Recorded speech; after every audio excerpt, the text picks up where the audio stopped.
ይገዳም ያው እኛም ሳንናገር ቅድም እንደነገርኳችሁ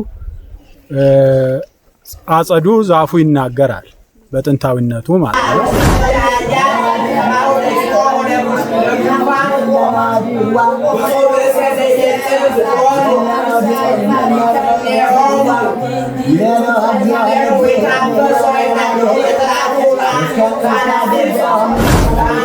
ላይ ስዕል ተስሎ የተሰጣቸው ገጸ በረከት ነው። ሌሎቹም ከውጭ ሀገር ብዙዎች የሰጧቸው ስጦታዎች ናቸው። እነዚህም የወርቅ ጽዋዎች፣ የብር ጽዋዎች ደግሞ ለንደን ሀገር የሚሄደው እንግሊዝ ውስጥ አስተምረው ሰዎችን ዘክረው ወደ እነሱ ሲያመጧቸው ከዛ የተሰጣቸው ታድገው ገዳሙ አስተምሮ ዩኒቨርሲቲ አድርሶ አስመርቆ ስራ ሲዞ ያለበት ገዳም ነው።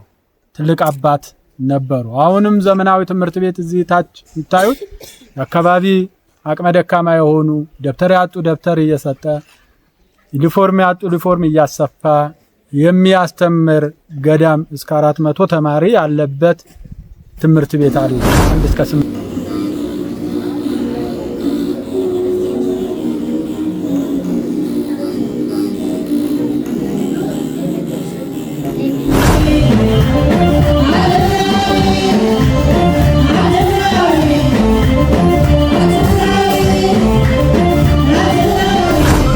የፕሮግራሙ አዘጋጅ አስቻለው ጌታቸው ነኝ። የዩቲዩብ ቻናሉ ሰብስክራይብ ይደረግ።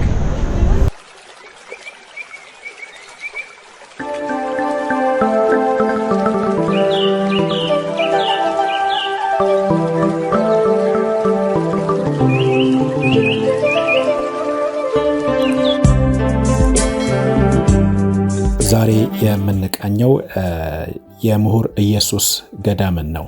ይህ ታሪካዊና ጥንታዊ ገዳም የሚገኘው በማዕከላዊ ኢትዮጵያ ክልል በጉራጌ ዞን ኤነር ወረዳ ውስጥ ሲሆን ከአዲስ አበባ 220 ኪሎ ሜትር ርቀት ላይ የሚገኝ ታሪካዊና ጥንታዊ ገዳም ነው። የምሁር ኢየሱስ ገዳም በ13ኛው መቶ ክፍለ ዘመን በታላቁ አባት አባ ዜና ማርቆስ ወደ ገዳምነት ቢቀየርም ከዛ በፊትም ታሪክ እንዳለው ነው የሚነገረው። አቡነ ዜና ማርቆስ የጻድቁ አባት የአቡነ ተክለ ሃይማኖት የአክስት ልጅ እና ደቀ መዝሙር መሆናቸውም ይታወቃል። የምሁር ኢየሱስ ገዳም በጣም ታሪካዊና እድሜ ጠገብ ከመሆኑ አንጻር እጅግ በርካታ ታሪካዊ ቅርሶች በውስጡ የሚገኙ ናቸው። ሙሉ ታሪኩን ውጭ እንናገራለን። እዚህ ግን ባጭሩ ስናገር ያው ገዳማችን 1200 ዓመት ታሪክ ያለው ገዳም ነው። 400 ዓመት በደብርነት ሲሆን 18 ዓመት ደግሞ በገዳምነት ቆዩ ቀደሙ ዜና ማርቆስ ናቸው ማለት ነው። እንግዲህ ወደ ሙዚየማችን ስንመጣ ሁለት ብዙ አይነት ታሪኮች ናቸው። አንደኛው የመልከጼዴቅን የቅርብ ጊዜ የተወስታ የመልከጼዴቅ እንመለከተ። መልከጼዴቅ ለዚህ ቦታ እንዲሁም ለሀገረ ጉራጌም ሆነ ለገዳማችን ትልቅ ባለውለታ ነው። ገዳሙ ከጠፋ በኋላ ገዳሙን እንደገና የመሰረቱ እሳቸው። ከዚህ አንጻር እዚህ አካባቢ የምንመለከታቸው ይሄን ነው። እንግዲህ ጋባ የደረሳስን አቡነ መልከጼዴቅ ቅዱስና ሳይት ተሰጣቸው ስጦታ ለዚህ ቦታ ያበረከቱት ነው። እዚህ ጋር መቁጠሪያ አለ። ከአርዘ ሊባኖስ ጭር የተሰራ መቁጠሪያ ነው። ኢየሩሳሌም ሄደው ሲመጡ ለዚህ ገዳም ያበረከቱት ነው። እዚህ ጋር አክሊለ በረከት የወርቀው እንግዲህ የወርቅ ታምረ ማርያምና ዳዊት ስንመለከት ግሪክ ሀገር ሄደው ሲያስተምሩ የግሪክ ሰዎች የሰጧቸው ስጦታዎች ናቸው። ከዚህ ጋር ቀይ ያለ ስነ ስቅለቱ ይሄ ደግሞ ከአቡነ አንቲዮስ የግብጽ ጳጳስ ደቡብ አፍሪካ ላይ ተገናኝተው ሲያስተምሩ አግኝቷቸው የሰጧቸው ስጦታዎች ናቸው። ወደዚህ ስንመጣ አቡነ መልከጼዴቅ የምንላቸው እነዚህ ናቸው። እሳቸው በሀገረ ስብከታቸው 15 ዓመት የቆዩ በ15 ዓመት ውስጥ 56 ቤተክርስቲያን አሰርተዋል። በዛ ሰዓት የተለያዩ ሰዎች የሰጧቸው ስጦታዎች እነዚህ የወርቅ መስቀል፣ የብር መስቀል፣ የወርቅ ሰዓቶች ከዚሁ ከለማ የተሰጧቸው ነው። ይሄ ስንመለከት ከውጭ ሀገር የተሰጧቸው ይሄንን ሄደው ብዙ የተከፋፈሉ ሰዎችን አስታርቀው ቤተክርስቲያን መሰረት ድንጋይ ሲጥሉላቸው የሰጎን እንቁላል ነው ላይ ስዕል ተስሎ የተሰጧቸው ገጸ በረከት ነው። ሌሎቹም ከውጭ ሀገር ብዙዎች የሰጧቸው ስጦታዎች ናቸው። እነዚህም የወርቅ ጽዋዎች፣ የብር ጽዋዎች ደግሞ ለንደን ሀገር የሚሄደው እንግሊዝ ውስጥ አስተምረው ሰዎችን ዘክረው ወደ እነሱ ሲያመጧቸው ከዛ የተሰጧቸው ስጦታ ነው። እዚህ ጋር ጽሑፍ አለው። ከናይሮቢ ነው ኬንያ ውስጥ እዛ ሄደው እንደገና ከመንግስት ቤተክርስቲያን ጠይቀው ቦታ ሰጥተው ሲሰሩ የህንፃ ኮሚቴው ደግሞ ዲዛይኑን በዚህ መልክ የሰጧቸው ነው። ይሄ ከባህሩ አብርሃም፣ ይሄ ከምረት ደግሞ የተበረከተላቸው ነው።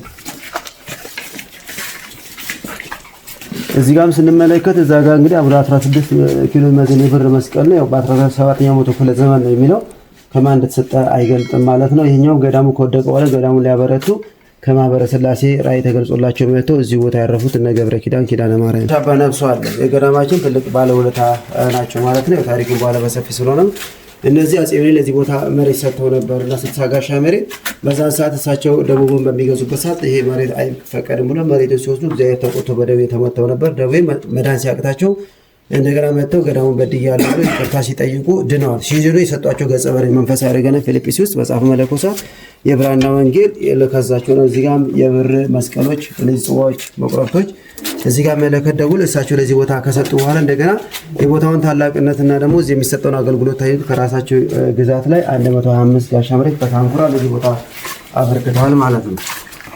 እዚህ ጋር የምንመለከተው ግራና ቀኝ የምንመለከተው ስዕሎችን እንመለከታለን። በእንጨት ላይ የተሳሉ ስዕሎች ናቸው። ብዙ ዘመን ያስቆጠሩ በእንጨት ተፍቀው ቀለም በጥብጠው በዛን ሰዓት የተሳሉ ስዕሎች ናቸው። በጀርባቸው ደግሞ የዘመኑን የሚዘክሩ ሀረጎችና መስቀሎች አሉ ማለት ነው። ለምሳሌ እዚህ ጋር ስንመለከት ከጀርባው ስዕሉ አለ። ጫፍና ጫፍ የላሊበላ የሐውልቱ ስዕል አለ። እንግዲህ ሰዓሊ ሲያጠኑት የላሊበላ ስዕል አሳሳል ዘይቤ ነው ይላሉ። ከጀርባው የላሊበላ የራሱ ስዕሎች አሉ። የምሁር ኢየሱስ ገዳም ምሁር የሚለውን ስያሜውን ያገኘው በአካባቢው ከሚገኘው ምሁር ተብሎ ከሚጠራው ተራራ ነው። ይህ በጣም ውብና ማራኪ የሆነ መልክዓ ምድር ያለበት በተራራ ዙሪያውን የተከበበ እንዲሁም ደግሞ አረንጓዴና ለእይታም ማራኪ ለመንፈስም ሰላም የሚሰጥ አካባቢ ነው።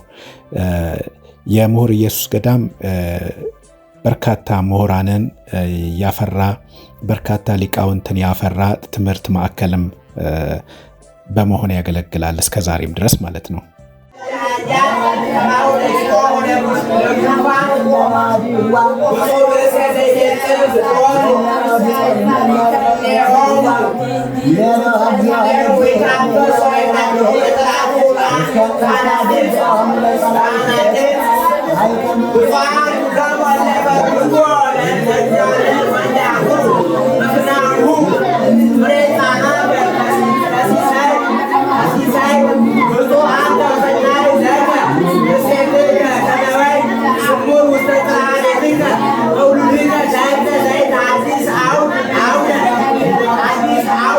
በገዳሙ በርካታ ስራዎች ናቸው የሚሰሩት።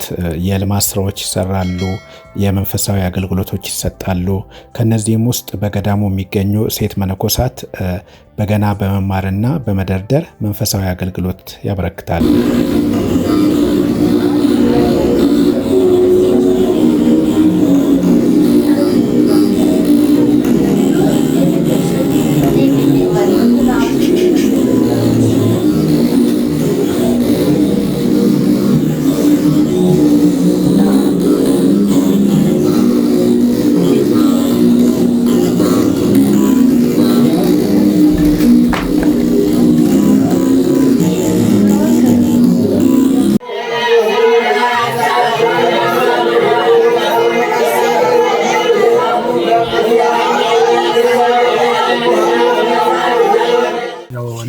አባ ኤልሳ በርታ እባላለሁ።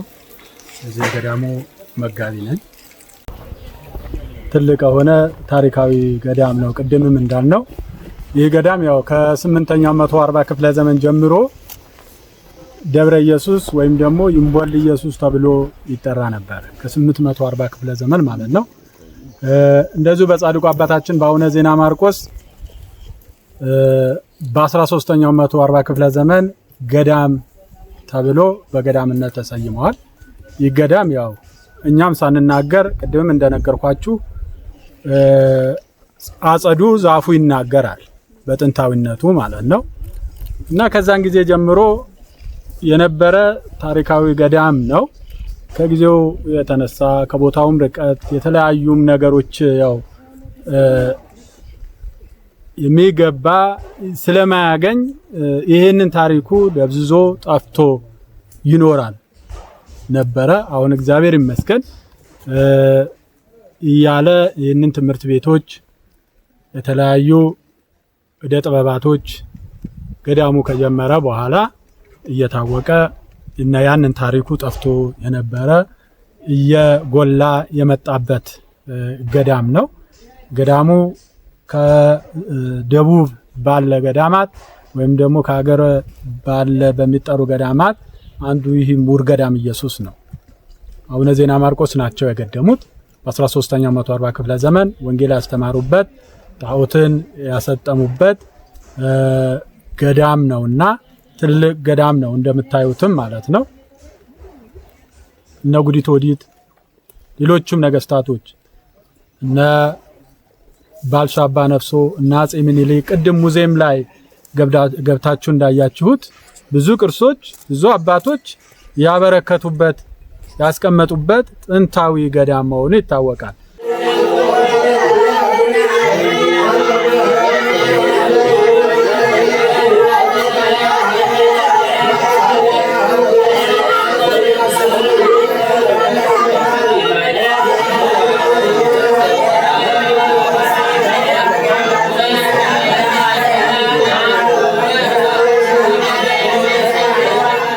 እና ይህንን አብነት ትምህርት ቤቱ ያው የቀድሞ ጳጳስ አቡነ መልከጼዴቅ በዚሁ ተወልደው ብዙ ተምረው ጵጵስና ተቀብለው ይህንን የደበዘዘ የነበረውን ጠፍቶ የነበረውን ገዳም ይህንን ጉባኤ ቤቶችን ተክለው አሁን በከፊሉ ነው እንደውም ያያችሁት በጣም ትልቅ ልማት የሚሰራበት ገዳም ወላጅ አልባ ህፃናቶች አድገው ገዳሙ አስተምሮ ዩኒቨርሲቲ አድርሶ አስመርቆ ስራ ሲዞ ያለበት ገዳም ነው። ትልቅ አባት ነበሩ። አሁንም ዘመናዊ ትምህርት ቤት እዚህ ታች ይታዩት አካባቢ አቅመ ደካማ የሆኑ ደብተር ያጡ ደብተር እየሰጠ ዩኒፎርም ያጡ ዩኒፎርም እያሰፋ የሚያስተምር ገዳም እስከ 400 ተማሪ ያለበት ትምህርት ቤት አለ። ከ1 እስከ 8 ትምህርት ቤት ማለት ነው። ሌሎችም ደግሞ እንደዚሁ የሚረዳበት ትልቅ ገዳም ነው። አሁን ያው ዛሬ እናንተ እንትን ብላችሁታል። አሁን ከዚህ ከአብይ ጾም ጀምሮ እስከ መጨረሻ ድረስ የተለያየ ጎብኚዎች የተለያየ እንግዶች ይመጣል በየሀገሩ። አሁን ደብረ ዘይት በጣም ትልቅ እስከ 300 ታታ መጥቶ እዚህ የሚፈስበት ሁኔታ ነው ያለው። ትልቅ ገዳም ነው እና የጾም ግማሽ ማለት ነው። አሁን ይሄ ቤተ በገና ወይም ደግሞ በገና ምሽት ተብሎ ተሰይሞ ወደ 11ኛ አመቱ ነው መክበር ከጀመረ እና በጣም ትልቅ ሰፊ የሆነ ፕሮግራም ነው አለው። ትልቅ የሆነ ከኛም አልፎ ከወረዳውም ጭምር እርዳታቸውን እያደረጉልን ብዙ ነገሮች እየተሰራ ነው ያለው። እግዚአብሔር ይመስገን እና ይህንን ነገሮች እንዳይጠፋ ገዳሙም የመንግስትም አካል ሌሎቹም እንኳን እንዲረዱን እናሳስባለን በዚሁ ማለት ነው።